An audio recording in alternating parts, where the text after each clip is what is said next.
ସୁନା ଚୁଡ଼ି ଏଠି ବାଟରେ ପଡ଼ିଛି। ଯଦି କେଉଁ ଅସହାୟ ଗରିବ ଲୋକର ହେଇଥିବ କ'ଣ କରିବି କିଛି ବୁଝି ହେଉନି।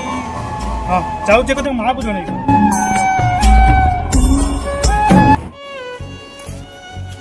ମା ଦେଖିଲୁ ମୋ ବାଟରୁ ସୁନା ଚୁଡ଼ିଟା ପାଇଲି।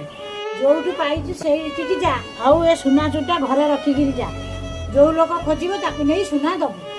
ହଉ ମା ଠିକ୍ ଅଛି।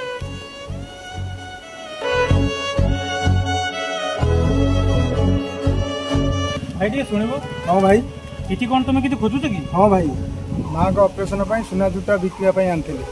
ଗାଡ଼ି ଯାଉଥିଲି ଏଇଠି କେଉଁଠି ଗଳିଥିଲା, ମୁଁ ଆଉ ପାଉନି। ହେଲେ ମାଆଙ୍କ ଅପରେସନ୍ ପାଇଁ ଇମର୍ଜେନ୍ସି ପଇସା ଦରକାର ଅଛି। ତମେ ଜମା ବି ଚିନ୍ତା କରେନି, ତମ ମାଆଙ୍କ ଅପରେସନ୍ ଭଲରେ ଭଲରେ ହେବ। ସେ ଚୁଡ଼ି ମୁଁ ପାଇଛି, ଚାଲ ମୁଁ ତମକୁ ଦେଉଛି। ହଉ ଭାଇ ଚାଲ।